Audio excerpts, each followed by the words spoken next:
just me, Rob. Just happens.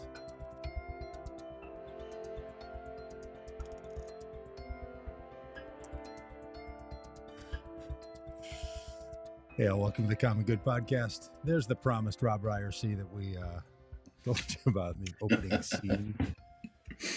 Hey, welcome to this fabulous Tuesday. It is January 23rd already. Man, seriously. I know it's old guy talk, but come on. I mean, we're well into the first month of the 24th year of the millennia. Or is it the 23rd year or the 25th year? I don't know. That 0 year, Rob, just still has me pondering. You know, that big question. Yeah. Well, what year it is? What year are we in? Yeah. Hey, what we do know is But it is election day. It's election day. That we do know, no matter how they try to. So all over the country, people trying to steal elections, apparently. So keep an eye out. Keep an eye out for that. Like toothpaste at a CVS. They're just going to sneak in there. Lock your car doors. People are looting elections. Election looters. Yeah, that's pretty good. I think we're onto something. Like checking with the weather, Rob. Here in Minneapolis, a cloudy sky day, but it's going to be like 38 degrees here today on the 23rd of January. Yeah. Well, yesterday here, squirreled out outside somewhere outside of Fayetteville, Arkansas, or however that phrase goes. Yesterday we had freezing rain that closed school again. Again, yes. Whimsy was off much of last week because of snow here in Arkansas. Went back to school on Thursday and Friday. Though Springdale schools were open, Fayetteville schools were closed on Thursday, much to the chagrin of some of my friends whose kids go to Fayetteville schools. But yeah, Whimsy went back to school on Thursday, Friday, and then Monday was off because of icy road conditions. But she is back in school today because it's in the 40s and raining, and roads are fine. So, this crazy weather. It's been super cold all over the United States of America this year, as we experienced, which we'll probably chat a little bit about last week in Iowa. Absolutely just dangerously bitter cold, like putting fuel in that big, beautiful rolling house of thunder that we have called the Faith, Hope, and Love, supporting democracy for all bus. Man, there was a moment where I felt like this is the kind of weather you die in. Your car breaks down and you are stranded on the side of the road. You try to walk it. That's it. That's the last decision you will regret. And it was the kind of cold that instantaneously freezes your boogers cold. Nostrils just locked shut. Yeah. I come from the land of that stuff. In fact, a few years ago, I ran a half marathon on New Year's Day. Yeah. And it was, I think, 7 below temperature when we started. My eyelids froze over. My eyelids. I was sweating. The sweat got down. The wind was blowing in my eyelids.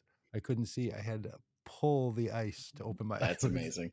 When I remember when I was in middle school living in upstate New York, we would have, there'd be a unit in gym class where we would walk over to the high school and go swimming in the pool, swimming unit. And it was always one of those ones that happened during winter because it was an indoor activity. And so as we would, get changed and head back to class at the middle school, and walking the, 100 yards from the high school building to the middle school building, my hair would freeze. Totally. I have exactly the same memories at North Junior High and Hopkins High School. Exactly the same thing. Just incredible. Frost. And last week in Iowa, it was colder than all that. And in here in Minneapolis, where I live, living north of there, you can imagine how much colder it was. It was very cold, like 10 or 12 days of sub-zero temperatures. Yeah. Which we're not complaining around here. There's been no snow to speak of. Still almost no snow on the ground. I see as much green and brown outside of my lawn as I do white. It's just insane. But it was so cold that weird things are happening. Yesterday, Rob, I was standing in my kitchen That's on the main level. There's a second level above Yes. that's the bedrooms and closets and second floor. In the kitchen, through the tongue and groove ceiling of our little family room, I look over and see water dripping through the tongue and groove, Oh, no.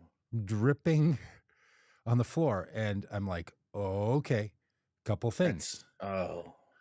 Could be a hole in your roof, Oh, could be this a is not broken good. water pipe, This is not good. but no options are good. And I'm like, or it could be my attic. So I go to the Mhm. garage, I get a ladder, go up to the second floor, go into our closet in the bedroom where there's access to the attic, open it up, shine my light up in there, and on all the rafters all around, frost. Mm. Frost like crazy. Then yesterday it was 34 degrees, so that frost started to just warm enough that it started to melt. And usually that happens very slowly and there's only a little bit of frost, but because so Mhm. cold, Mm. the frost then starts running down beams and then starts dripping through the ceiling. Oh. So I'm like, all right, I just got to figure out. So I start calling around and talking to people. And you call HVAC people and they're like, we don't do that. And you call insulation people and they say, we don't cover that. And like no one does. Yeah. Finally get a hold of a few people and they're like, okay, first of all, you're all right. People from all over the Twin Cities are calling. This is happening everywhere in old Oh, houses. it's good You to know that you're part of a community. It's not good to know just you're you. part of it. Mhm. And then so I think now and then it stopped dripping, so the frost has sort of melted, the heavy frost that was in the rafters. And at the same time, an infestation of ants. An ant infestation.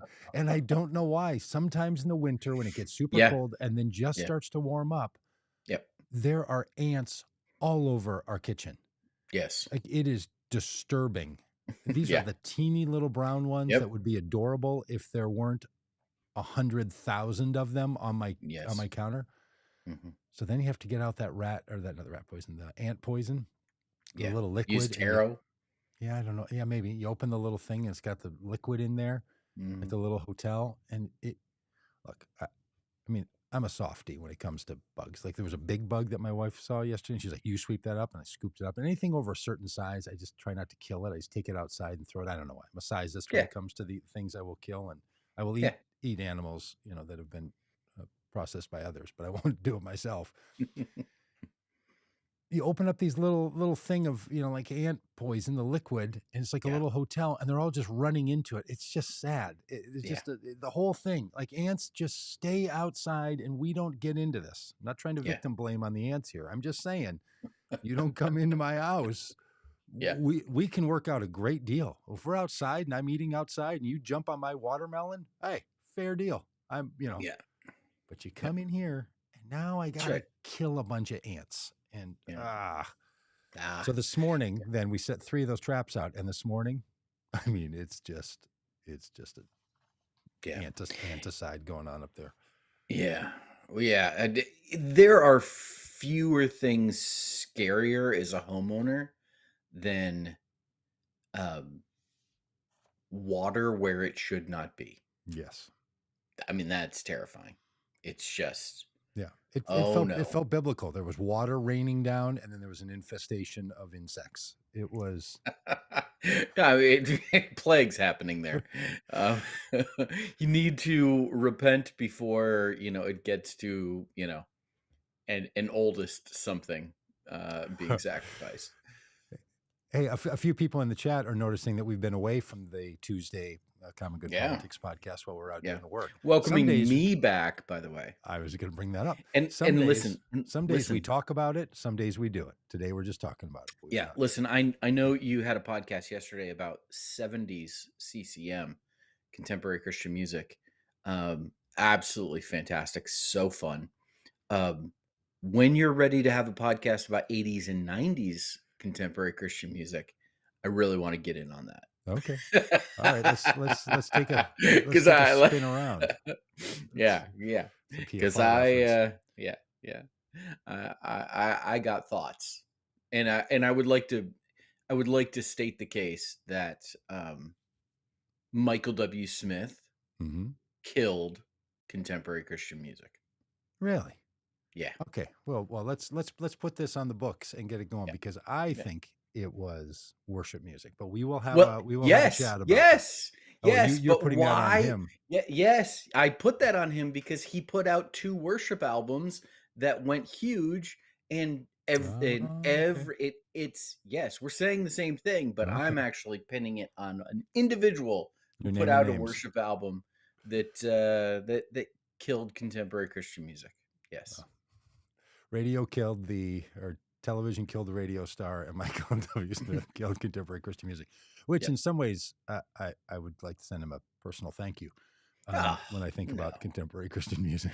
Yeah. Hey, yeah, you brought this up that the squirrely prepper lifestyle says, Yeah, "Missed you, Rob," yeah. and then followed with, "You can call me Penny."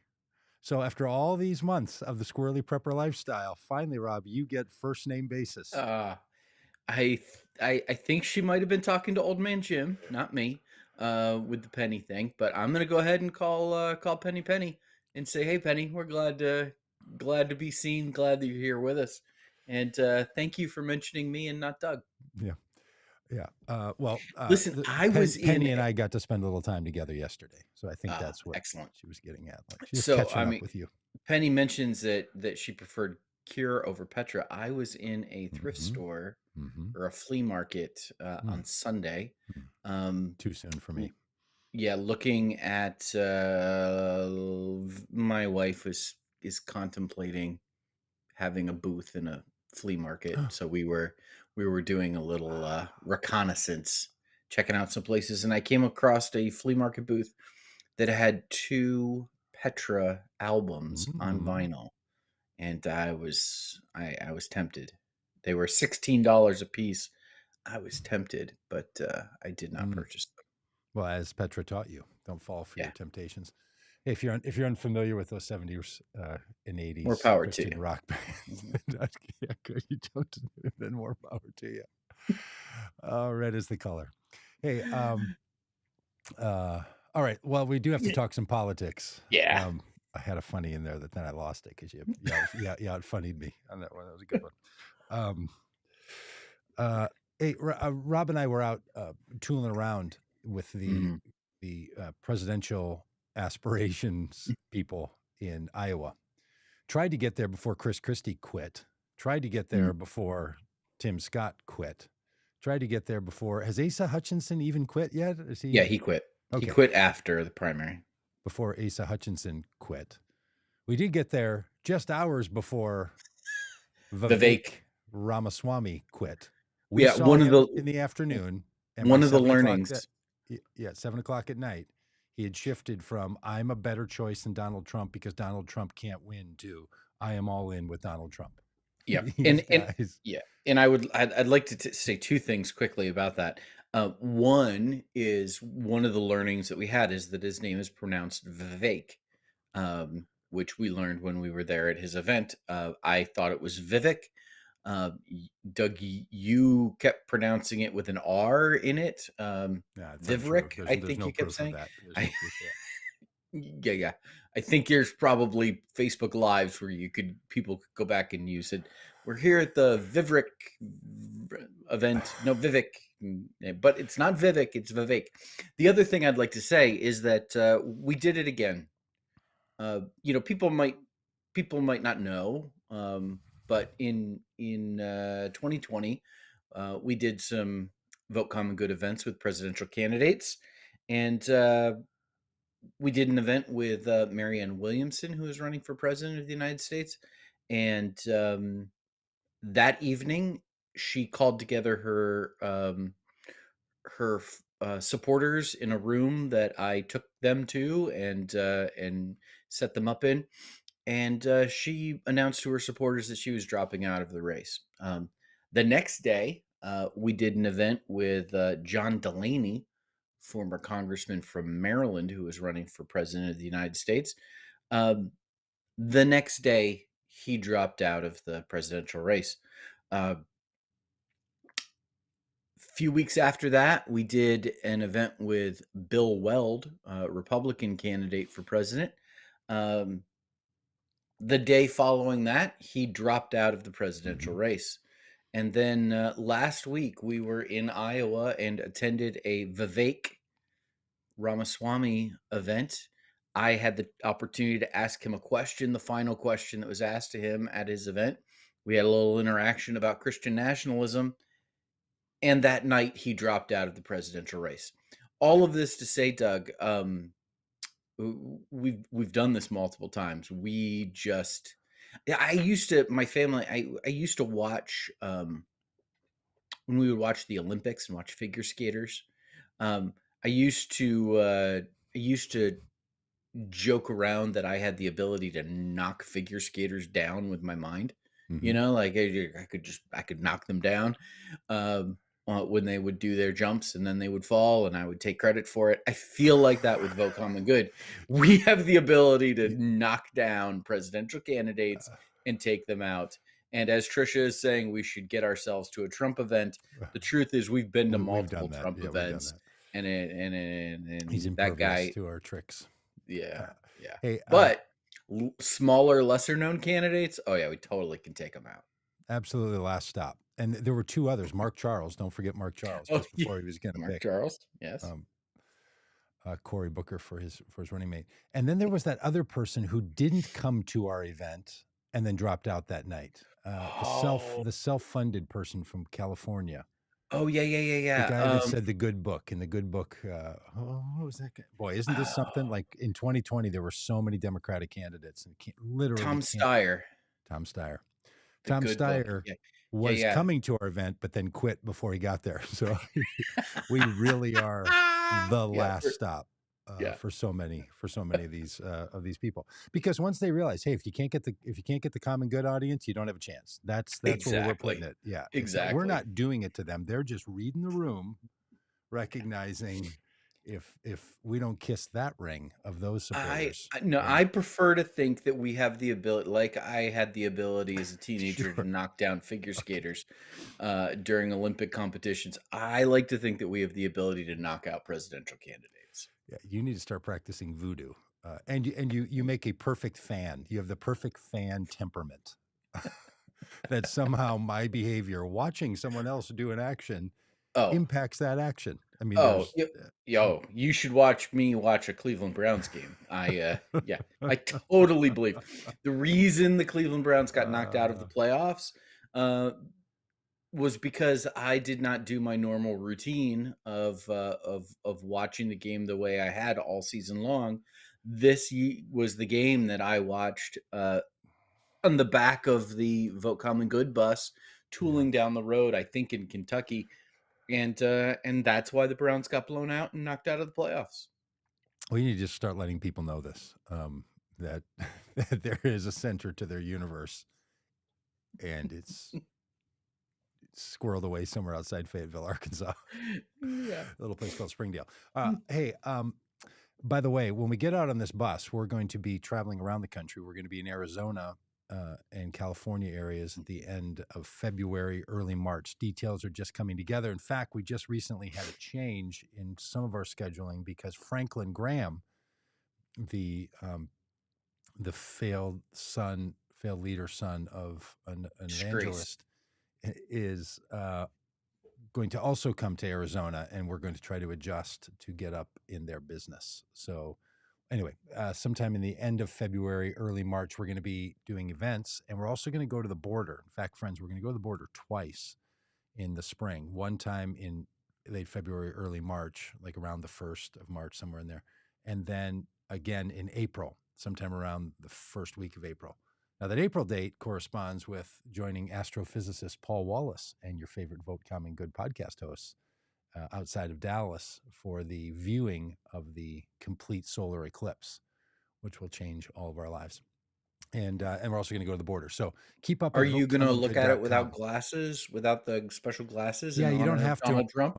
you don't have to on this one because it's Oh, as we were singing in the 80s, it is a total eclipse of the sky, of the sun.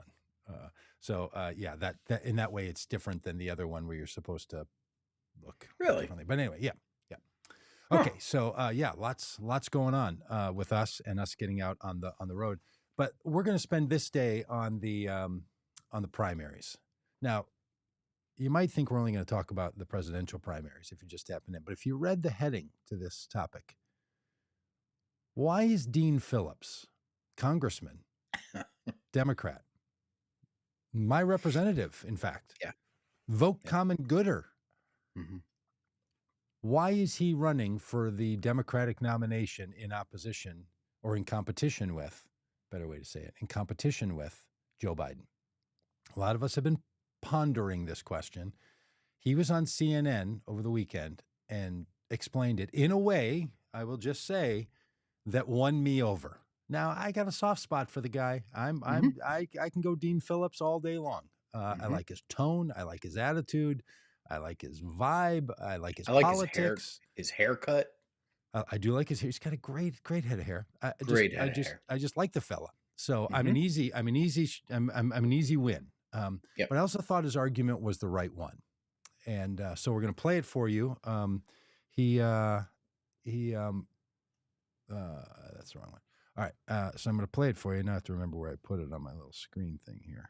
Um, hang on a minute. He basically makes the argument that he's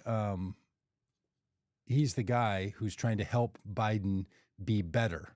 Okay, so if that seems confusing to you, why would someone be challenging the sitting president for his for the nomination? Why would he do such a thing? Well, we're going to let you know. So here he is. This is Dean Phillips talking on CNN, and is all that other stuff up in your way? Are you seeing all this? I can't tell what you're seeing. What we're not seeing. All right, here we go. System that is literally working against voters and voters who don't want to show up and vote in primaries and then get frustrated by the choices we have in November. That's part of the problem. We have a crisis of participation. And I got to tell you guys, I went to a Donald Trump rally a couple nights ago. Never been to one. I had an event across the street. I saw the line of people waiting in the cold for hours. And I thought, what the heck? You know, I'm going to be a leader who actually invites people, doesn't condemn them. Met probably 50 Trump people waiting in line. Every single one of them, thoughtful, hospitable, friendly. All of them so frustrated that they feel nobody's listening to them but Donald Trump. A diverse crowd, people who had never been to a Trump event before. My party is completely delusional right now. And somebody had to wake us up. And if that's my job, so be it. You would rather, though, have Biden in the White House again than Trump in the White House, yes? Of course. Okay, so do you Absolutely. think that this bid, what you've done, has made President Biden stronger? Because that was one of your goals. If it's not going to be you, make him stronger. Have you succeeded in that? Well, if he would come out and debate and maybe meet voters and actually start showing up, I'm trying to extend an invitation to the president to get in the game. Because if you want to be the president again, the only way to even possibly win is to get out here, Right, listen but to what I'm voters. asking is, do you think your effort made him stronger? I'm giving or him. weaker? If I did nothing, if nobody entered this race, the Democrats here, Poppy, have turned over hundreds of hours of primetime TV to the GOP. CNN, you guys, doing 1-hour town halls with every single GOP candidate. Every bit of coverage, the GOP, because they've got a competitive race. If Democrats had a competitive race right now, which I'm trying to create, we would have energy. If you'd been to my events the last 3 days, you'd see young people carrying signs, rah, rah. We're trying to get something going. The president is doing nothing. And if he's not going to debate, he's not going to answer questions, how many interviews has he done? He's not doing town halls. He's not showing up. So, yes, I'm trying to do him a favor to show up. And if he does, and he does really well in the primaries, and suddenly his numbers rise and he can beat Donald Trump, my goodness, I'd get behind him in a heartbeat. But get in the game. All right, Rob, I got to tell you, I love it. I think it's I think it's the right argument. What do you think? Yeah. Um, so I think a couple of things. One, I want to I kind of want to speak out of both sides of my mouth. Okay. Um, on the one hand, uh, when a incumbent president has a primary challenge when they're running for reelection, uh, that they typically, historically, they win that primary challenge and then lose the general election. Now, Um, I think that is what do they say? It's not causal. It's what's the I would it, it's Correlation, it's a correlation, not correlation. causation. Yes, it's a correlation, not causation. I don't think that Dean Phillips' run um, for president is going to cost Joe Biden the presidency. If Joe Biden loses, that's on him. It's not on Dean Phillips or anybody else. It is Joe Biden's responsibility to go out and make the case to the American people that he deserves another term as president of the United States, that he's a better choice than Donald Trump or Nikki Haley or whoever ends up being the Republican nominee. And if Joe Biden can't make that case, that's on him. It's not voters' fault. It's not Dean Phillips' fault. It is the responsibility of the candidate to make the case. So, all that being said, now at the same time, I really think it's utterly ridiculous the people who say that if you vote for Dean Phillips, you are electing Donald Trump to be president. Like I see this argument all the time on Twitter, and they lump all the same people together. They say, if you vote for RFK Jr., if you vote for Cornel West, if you vote for Jill Stein, if you vote for Marianne Williamson, if you vote for Dean Phillips, you are voting to elect Donald Trump and to send him back to the White House. Listen, no, you're not. No, you're not. Like, understand that there's a difference between a primary election and a general election. Take this nonsense and get it out of here. If you vote in the primary for Dean Phillips or for Marianne Williamson instead of Joe Biden, it doesn't mean you're electing Donald Trump. Like, now, if you vote in the general election for Yeah, in someone like November. Jill Yeah. Stein or RFK Jr. Or Cornel West, that's your decision. That might have the implication of helping Donald Trump. But again, your vote is not owned by anybody but you. If Joe Biden can't make the case for why he deserves to have a second term as president because he's done significant amount to reduce inflation, because he passed the infrastructure bill, because of the Build Back Better initiative that was passed, because of his ability to work with a Republican Congress and I think, in a word that I think Joe Biden would use, consistently bamboozled them into getting what he wanted, uh, and shown their complete ineffectiveness to govern. If Joe Biden can't make that case, and I think he's got a good one for why he should be reelected as president, if he can't make that case, that's on him. And the voter shaming of, if you vote for Dean Phillips in the Democratic primary, you are somehow helping Donald Trump. Ridiculous. It's Yeah. ridiculous. I think you're right. People understand it. What Dean Phillips, I believe, is saying, and look, again, I'm easily swayed by him because he uses the phrase in an interview. I said, "What the heck?" I mean, couldn't be more true to Minnesota. And if anyone hasn't watched Fargo yet, and you think they're overplaying it on Fargo, that's Dean Phillips, Minnesota boy, saying. So I said, there's a Donald Trump rally going on across the street. So I said, "Hey, what the heck?" Oh my gosh, love Yeah, it. his it felt like his pandering about the Trump crowd was I don't know, felt a little disingenuous. I don't know. I think he's saying I don't something know. that I take him at his word. I think he's saying these people are out there, and why are they for Donald Trump? Because it's a one-sided conversation. Democrats say to the kinds of people who vote for Donald Trump, and Rob, you and I know this, we see it well. We talked to people in Iowa this last week about it. They feel like they don't want to be in the Trump side, but they know they can't be with the Democrats. And why can't they be with the Democrats? I know Democrats want to say it's about policy. It is not. Yep. Jim says it in the chat. You line up these voters and they on policy will sound like Democrats over and over. I interviewed a woman she was there to saying, I don't know if I'm going to vote for Trump, and here's where I am on these different policies. I don't know if I can be with Ramaswamy because where he is on healthcare and where he is on abortion. Like, she's a policy-wise a Democrat, but then said, I would never vote for a Democrat the way those people think about me. So this is what happens over and over. And Dean Phillips is tapping into it. He is getting after the thing that caused people, when they heard Hillary Clinton say the deplorables, when they heard Barack Obama say those people clinging to their guns, whatever that is, it's a made up story in people's minds that Democrats want to do them harm, but it's not a made up story in their minds that Democrats don't like them. Right. Over and over, it is reinforced. And how do you know they don't like you? They don't even pay attention. Yep. Remember, Rob, when we were young preachers and we would say the opposite of love is not hate. The opposite of love is fear, indifference. Yeah, Indifference is the opposite. When you don't even care. I mean, literally the opposite of we care is don't think about you and really don't fuss with you.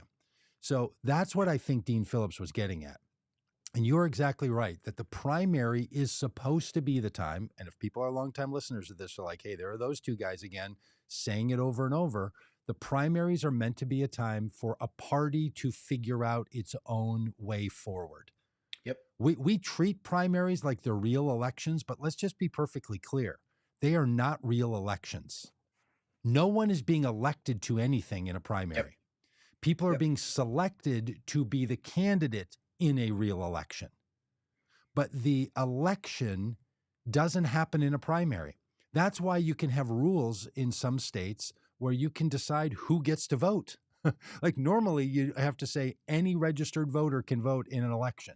You don't say only Republicans or only people that aren't a part of another party like they're doing in New Hampshire, or only certain characters are allowed to vote. Primaries are not real elections. What they are is a chance for a party to figure itself out. And what I hear Congressman Phillips saying is it would do the campaign well to be in campaign mode now, not later. And I've got to agree. We have been squawking about this nonstop. You know what we've never seen on the road? A Joe Biden, Kamala Harris bus. You know what we have seen? A Dean Phillips bus, a DeSantis bus, a Trump bus. Well, I've seen those buses. There's no Biden-Harris bus because they're not doing it. And his frustration, which I'm with him on, of saying there's no interviews, there's no primetime. Like, get out there and start winning this election right now. And I'll tell you, we're doing everything we can to make sure that Donald Trump is not elected president and Joe Biden is. If those are indeed the two candidates, we're going to do all that we can. Not because we're only politically biased, but because it's just a question of the future of America. Like, this goes well beyond. This is the insurrectionist and the authoritarian and the dictator for a day guy versus the current president we have. So look, I'm Doug, with him, and it's too late now. So in that sense, okay, now the campaign has started, and maybe, just maybe, the Biden-Harris ticket is going to ramp up. And when they do, we're all good. Those of us that have been out here pounding the wood on this, pounding the pavement, knocking doors, pumping gas, pumping in the diesel, I'm going to say, hey, glad to have you.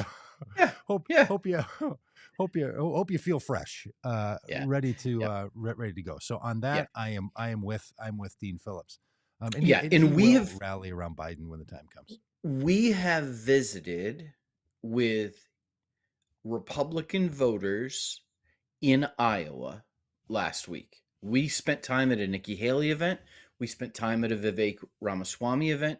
We spent time talking to people who were voting in the Republican primary, or in this case, the Republican caucuses in Iowa, who were not voting for Donald Trump in those caucuses. And one of the questions we asked these Republican voters, particularly at the Nikki Haley event, was, if your candidate doesn't make it, if Nikki Haley doesn't win, what are you going to do in November?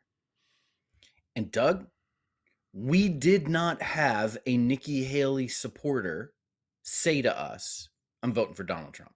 Yep. What we had was, over and over and over and over again, were voters saying to us, I don't know what I'm going to do. Yeah, I don't know.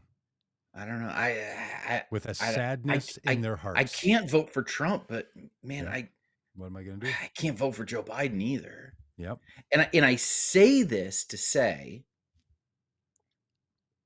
there are voters out there that are gettable by Mhm. Joe Biden Mhm. to expand his vote total, to expand his supporter base, and and to shift politics in America forever. We talk when we talk with candidates, we talk about candidates being exceptional candidates. And what we mean by that is candidates that voters are willing to make an exception for. Mhm. Little play on words there. Because we all the time can't voters will say things like, I would never vote for a Democrat, Mhm. but I Mhm. would vote for that guy. Yeah. And they're saying they're making an absolute statement. I would never do this. And at the same time, they're willing to make an exception. Yep. And Totally. because that candidate connects with them, reflects something about themselves, makes them feel seen and liked and valued, and all of those things. And so, without changing their identity, without saying that they're compromising these absolute Yep. rules that they have, they're willing to make an exception. Now, that's important because one of the things that we've learned is that behavioral change happens before identity change. Mhm. So Mhm. here's the little thing: when that first domino falls, Yeah. it becomes easier in the next election for that Right. person to make that exception again. Yeah. And all of a sudden, their very red ballot is suddenly kind of purple, Yeah. and yeah, and it's shocking.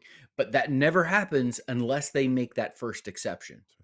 The slope is Joe slippery. Biden could make the case that he's that exceptional candidate. Yes. And there are voters out there who are right now voting in Republican primaries who don't want Donald Trump. They want the case to be made. Give them the on ramp to vote for a Democrat for president for the first time. Those voters exist if Joe Biden would just make the case. Yeah. Yeah. Totally. Ah, Totally. And look, Edward is saying in the chat, I appreciate your comment, Edward. I hope you are not preaching that Joe Biden Democrat establishment doesn't care about Republican voters, because that is nonsense. Edward, how much I wish that was true. I've just got to yeah, tell you, I've been in lots of conversations with people in the Democratic establishment who have said to me personally, we are tired of pandering to the kinds of voters that you all want to go after.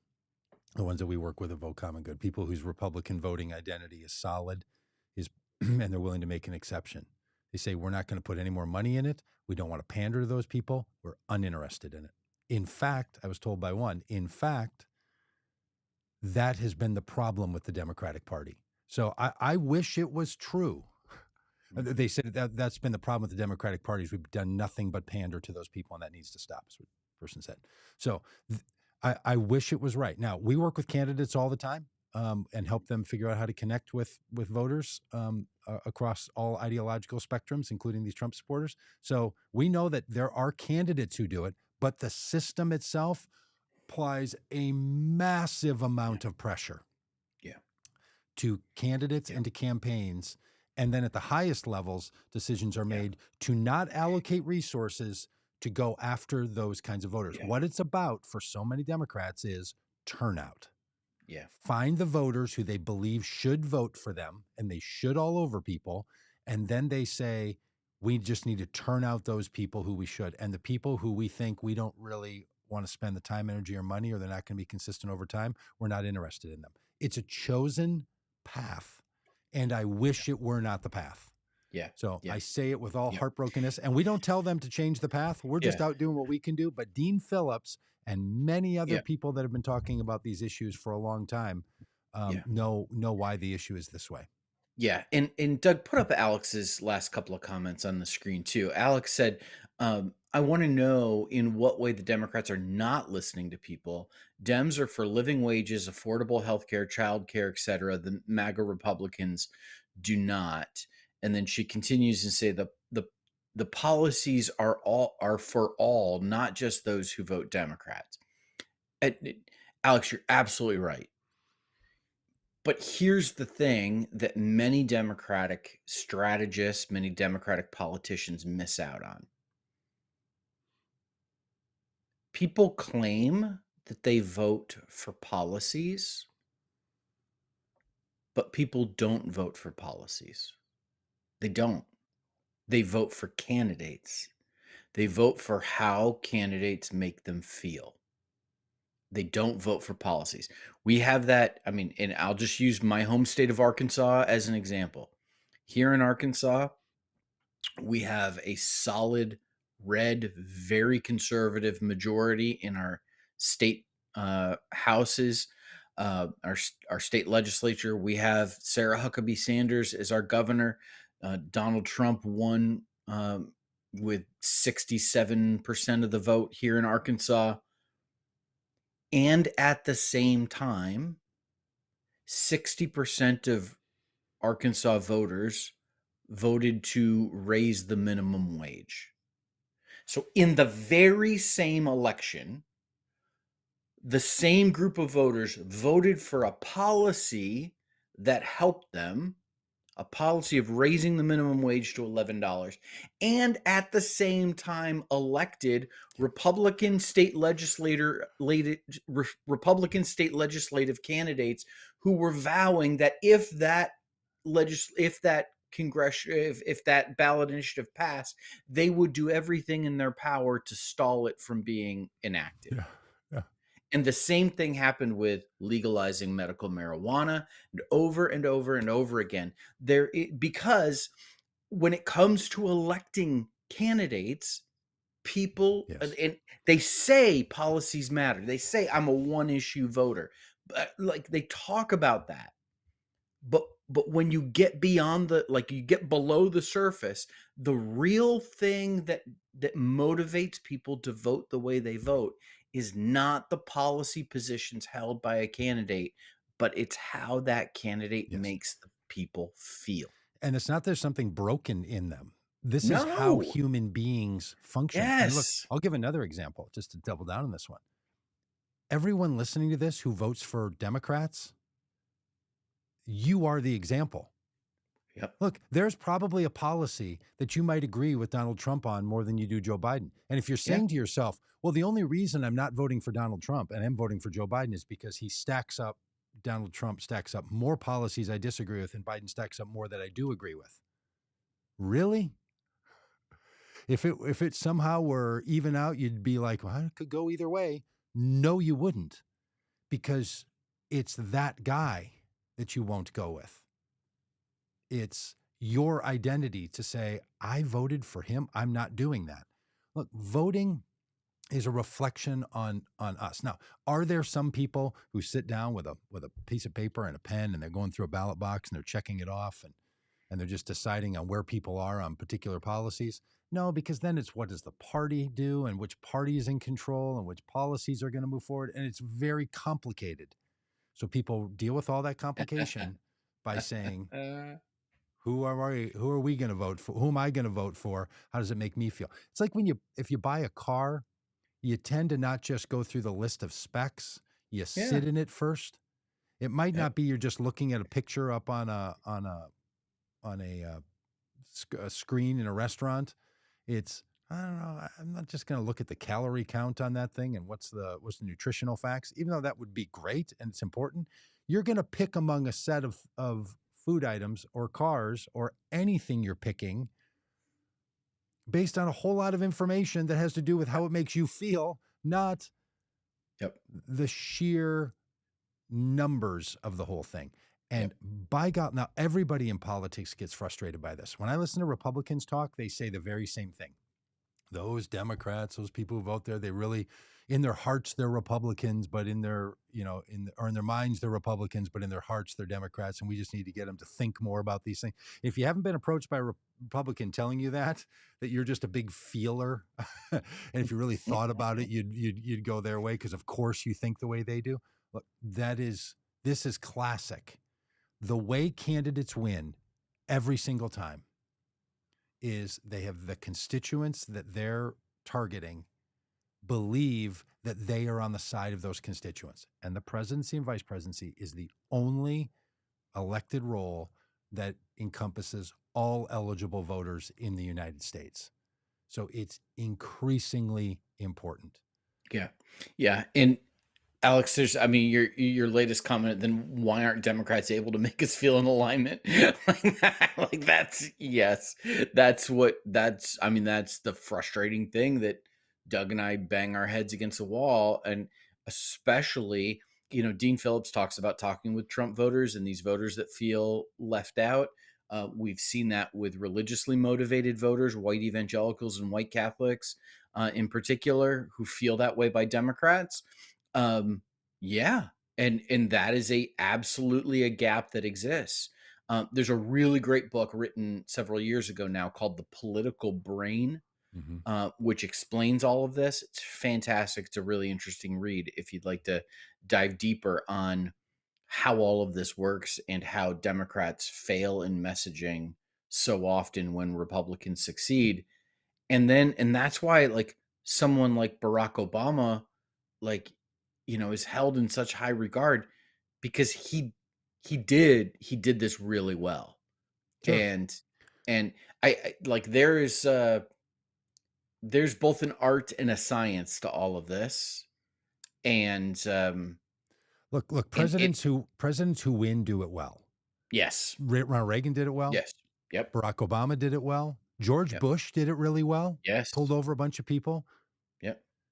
Joe Biden did it extremely well in 2020. There were Yep. many people who did not vote, have never voted for a Democrat before, and voted for Joe Biden. The point being, they got to hear from people and they got to hear from Donald Trump, and they had a contrast and they picked Biden over Trump. That's what they need to do again. But when you're the president, you sit differently in people's minds. You sit in lived experience, not in potential experience. And people vote for potentiality more than they do for solidity. That's just how it goes. That's why advertisers advertise. Mm-hmm. They don't advertise simply for the thing you currently have. They want to let you know about the new updated model of the thing that you've preferred in the past, because they're just tapping into human emotion. Yep. All right, let's jump on to a couple of other things, Just sort of on fly this through a topic. couple other stories. And one of this is that Joe Biden has trouble in Michigan, and Michigan people are worried about it. The Michigan should be locked in, settled down, no problem, deep, near on blue, with a little hint, a little deep purple. But instead, things are happening in Michigan. Now, what's going to be the answer there when you talk to the Biden administration about the answer? Starts sounding like Dean Phillips. The answer is, once we really turn up our campaign to include people in Michigan, including auto workers, they will come home. Exactly the point. Now, is it just an argument about how should you have waited until February of 2024 to go after those people? Yeah. Or should you have been after them earlier? I would argue should have been after them earlier, should have been campaigning, should have had a campaign mechanism in place on January 22nd of 2021, and have been moving on this thing. Instead, by golly, they're going to wait until nearly January 22nd of 2024. And so, you shouldn't have run into this problem in the first place. Much like the person who told me about why I have frost in my attic. Well, we can talk about what to do about it now, but let's really talk about how to prevent it in the future. They should have been working on this. And the fact that Michigan might be in play, deeply concerning. And so join us as we get to Michigan to do our little part in the mosaic. And if you know anyone in Michigan, please do your part in the little mosaic. Yep. Hey, if you want a little good news, the city of St. Paul, Beautiful. capital of the great state of Kimberly Johnson of YouTube comment fame. St. Paul, Minnesota, elected 7 members to the city council, all women. In 2016, there were 7 members of the city council. 1 was a woman. And in the election this year, all 7 spots were up. All 7 were filled by women. The first time that's been a full women's represented city council. Were they all women of color too? Could be. Yeah, I didn't see that. The picture I'm looking at tells me yes. That feels like so great. Feels like dangerous territory to start doing that. Start looking at pictures and then making statements about that. But yes, I think so.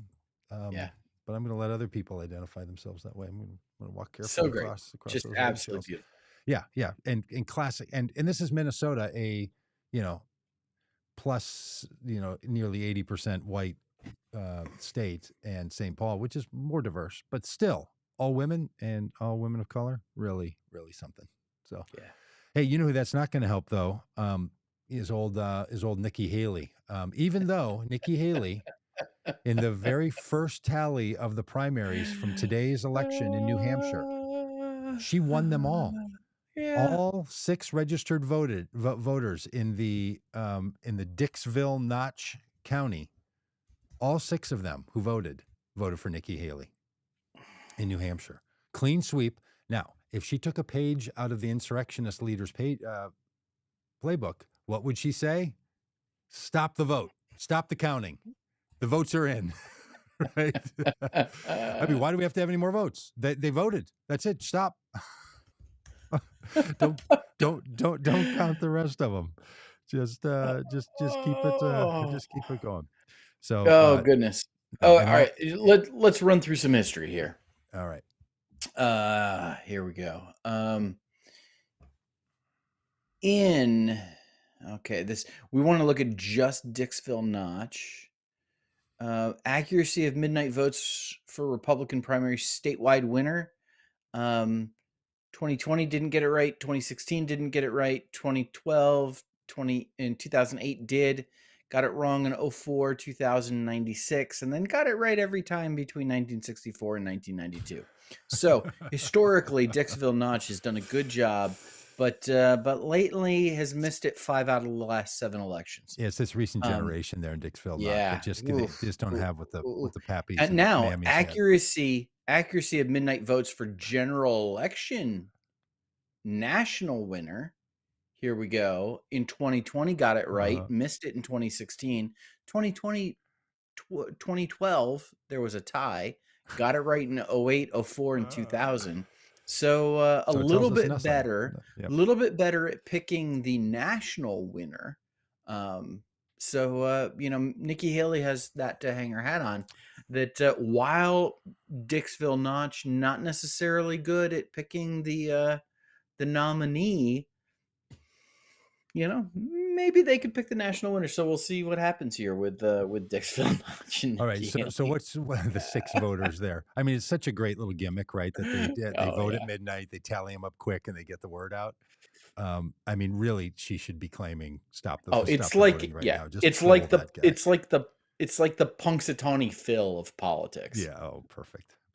Hey, okay. So, do you have a guess? What do you think? How do you think Haley's going to come in now that all the other Trump lovers that wanted to also support Donald Trump are no longer running? Yeah. What do you think her numbers are going to come in at tonight by the time this is all said and done? I think she's going to win New Hampshire by less than 5,000 votes. Wow. Okay. I think she's going to lose it by 14 points. Wow. No, I think it's going to be statistically it's going to be 50-50, and she will edge it out. And that's going to make South Carolina very interesting. I think actually South Carolina will be where she loses big and drops out. I am deeply afraid we're going to see a Nikki Haley concession speech tonight that includes and that's why I proudly support Donald Trump line in it. Oh, my heart.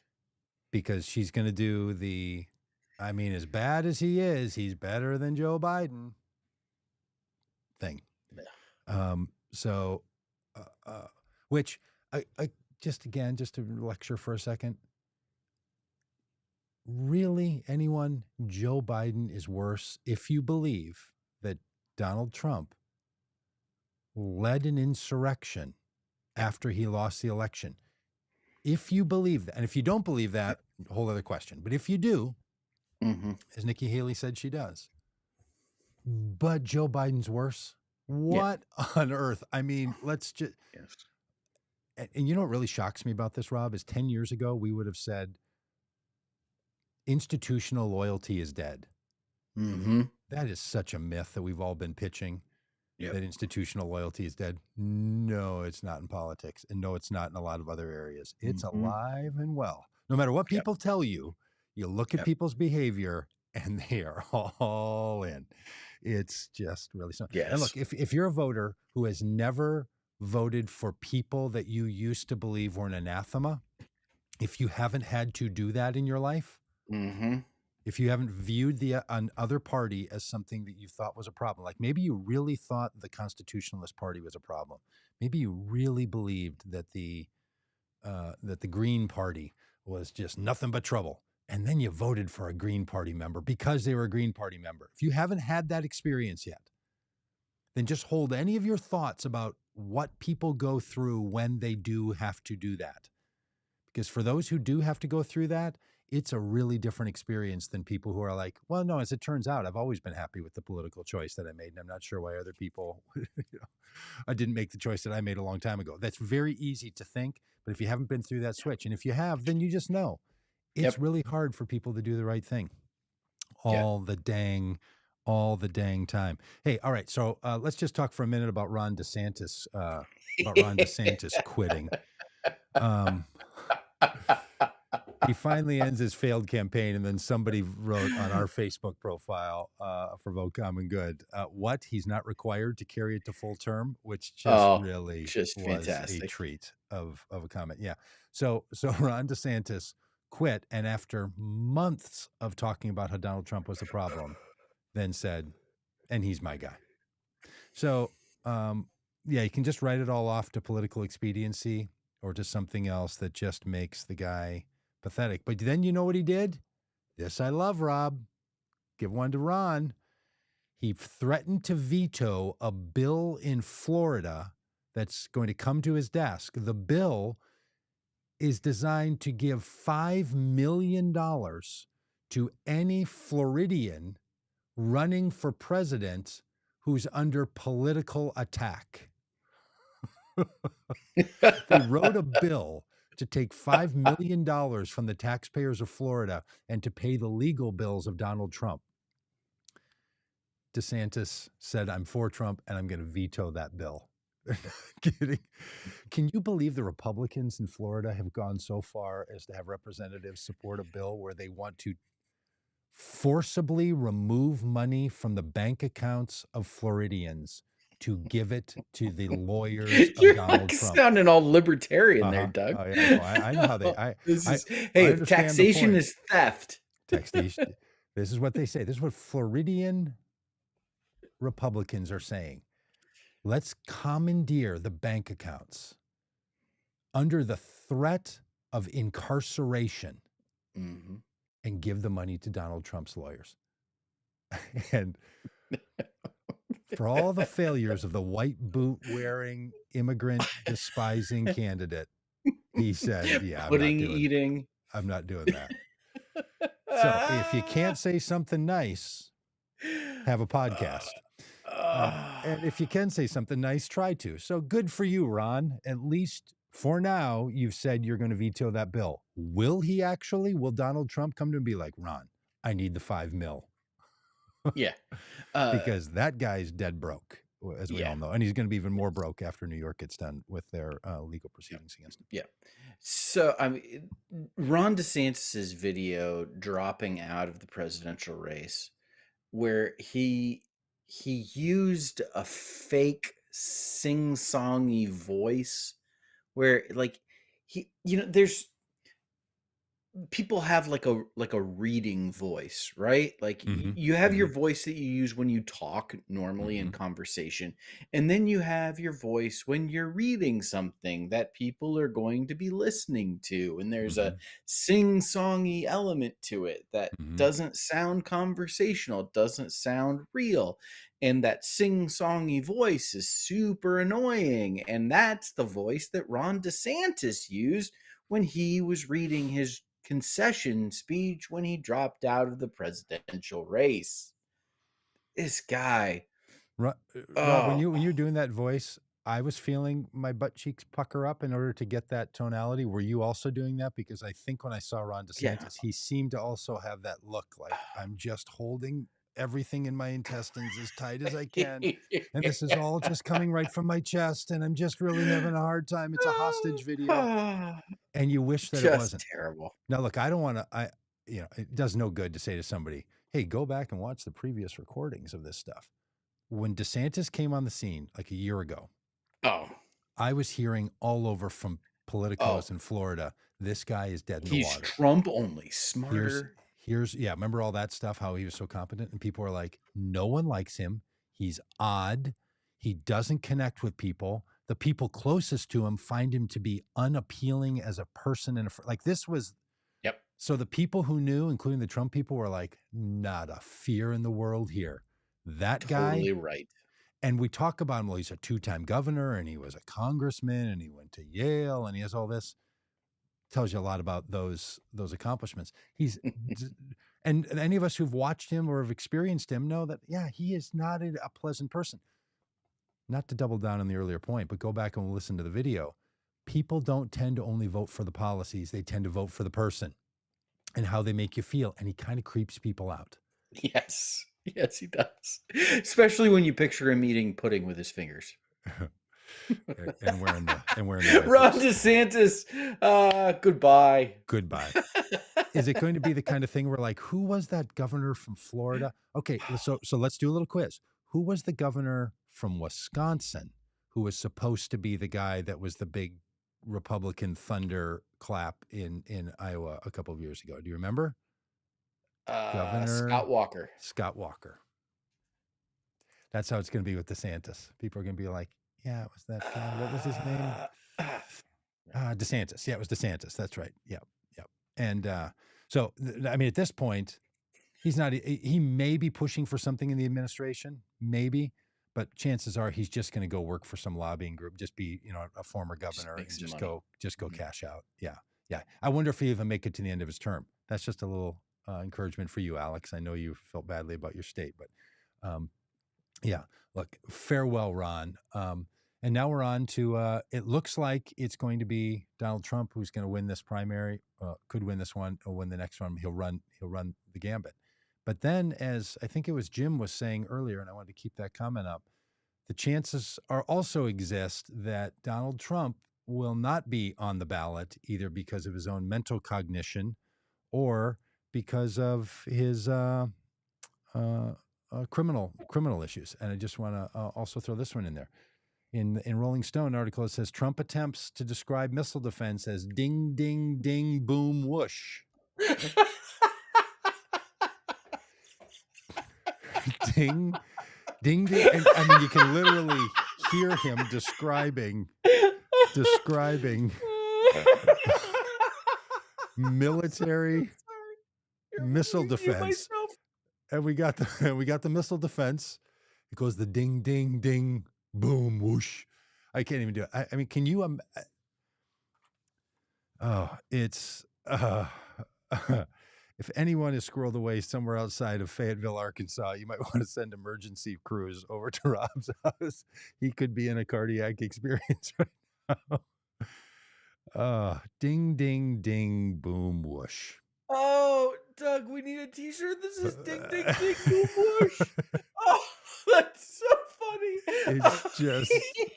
It's just truly remarkable, isn't it? Oh, is there video of this? There's gotta be video of this. Yeah, there is, of course. And Rob, the thing is, this is the things he's been saying the last few days are really, really concerning. Yes. He went on a whole thing the other day confusing the name Nancy Pelosi with Nikki Haley and was saying, we tried to send troops to Nikki Haley and she turned down the troops on January 6th and she didn't do her thing. And he said, Nikki Haley, Nikki Haley, Nikki Haley. And then said these, and I don't think he believes Nikki Haley was the Speaker of the House at the time on January 6th when he led the insurrection. I think he confuses the names. Like he confuses so many other things. And this guy's mental capacity will clearly become an issue. Now, is it just going to be neutralizing because people are saying the same thing about Joe Biden? I don't know. But here's what I hold to on this. They're saying it about Joe Biden. We're seeing it in Donald Trump. So it is hilarious, and it's nonsense, and his stream of consciousness statements at his events are just getting worse and worse. So I'm telling you, yeah, I think, and again, I think it was Jim who said it earlier, or maybe it was, yeah. Sorry if I'm crediting the wrong person. I'm scrolling back through all your very fine comments on this stuff. So thank you all for your great comments. Yeah, it was old man Jim H. Whether mental decline or arrest, he won't make it, or maybe the Supreme Court. He goes on to say, I'm so deeply in that camp, and I'm comfortable being wrong about that, but I do think that's the Yep. case. And it bodes well for us to reiterate that we have been loud wrong on every Donald Trump prediction we've ever made, except in 2020. We were only partly wrong. We thought he would get less voters than he got in 2016, not more, but he did get less than Joe Biden about the important parts. We were right. So, hey, one last note here. Robb Reiner, we should talk about Robb Reiner, both that he put out the podcast, Who Killed JFK. Oh, my He's goodness. also putting out this documentary about the threat of Christian nationalism, which yours truly in the Vote Common Good world are a part of. And we're going to be doing some things around this. So this film is going to be in theaters the weekend of February 16th, and then it's going to be available on all the streaming services after that period of time is done. So something you may want to watch, you may want to share around. And if you feel like you're part of this podcast, you're going to feel like you're part of that, because many of the people you've seen here and in our curriculum and all that are part of this. In fact, somebody deeply embedded with Vote Common Good made this whole thing happen. So that's a little shout out to you, Steve Oken.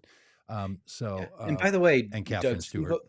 Steve Oken sent me an email telling me that you had a link to the documentary that you should share with me. Oh, I didn't know I could. Okay, well, permission given. All right, you can get a look at it. So look, I know for a lot of people they don't know what Christian nationalism is, but just remember back to the day when you didn't know what COVID was, and now you do. But you know it when you feel it, and you can see it by its symptoms, even before you see it by the test. The symptoms of Christian nationalism are alive and well in whole factions of MAGA. And it is one of the deep battles that we are in. And we have a bunch of curriculum about that. This documentary is going to help that. And so I just wanted to let people know the next couple of weeks, you may be hearing even more about that from our streams. You may be hearing more about it from other media that you consume.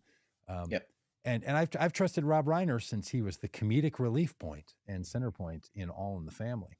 And but Robb Reiner having a moment. He's having a moment. That JFK documentary. Whew.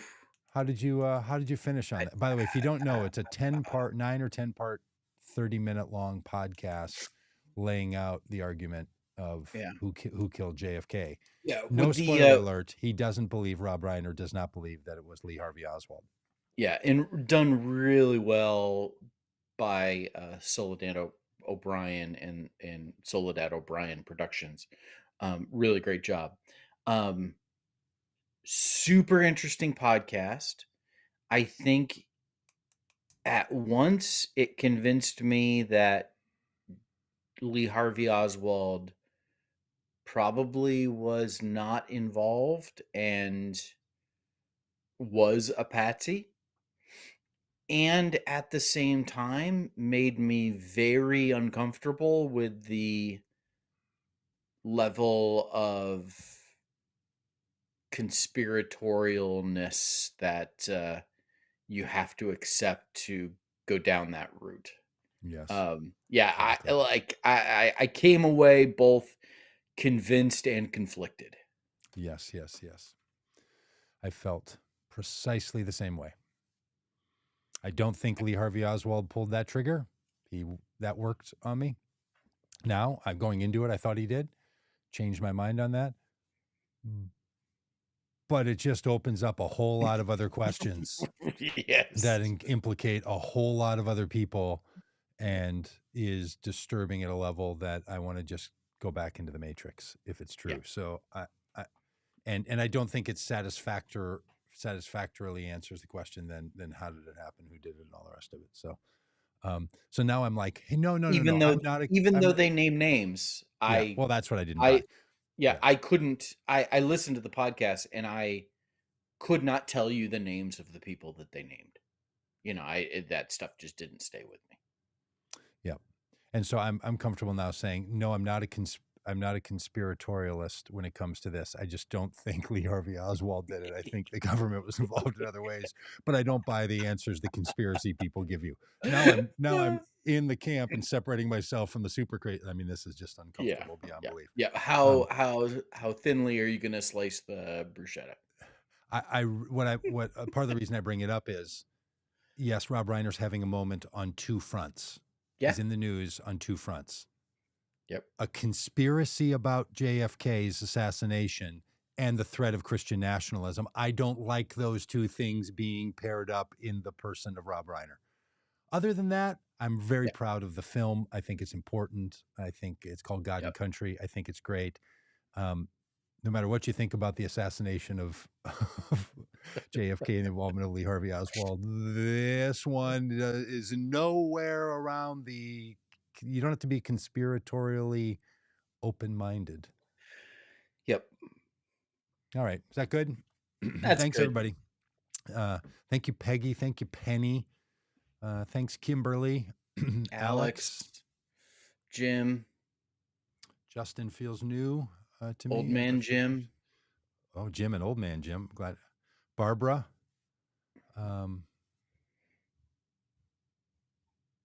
Wow, there's a nice life experience. Barbara, I'd love to hear more of your story. In fact, any of you who are have a story of changing from Republican voting patterns to not Republican voting patterns, we like to tell those stories. Be in touch with us. Would you, Doug at votecommon.good.com is my email. And I'd love to be in touch with you or anybody about all that. Sorry, I missed that comment earlier. Must have been in the middle of a very important Edward, rant Paul, Tricia. Yeah. Thanks, y'all. We'll be back a bunch of times this week and back in regular flow. But then we're back out on the road. And when we're on the road, we have great aspirations to do the podcast, but we can't because we live in a house that rolls down the road at 60 miles an hour. All right. Bye. Bye. Hey, yeah, get on your goodbye voice. Okay, your sing-song voice. There's always the bye. Bye. Bye-bye, everyone.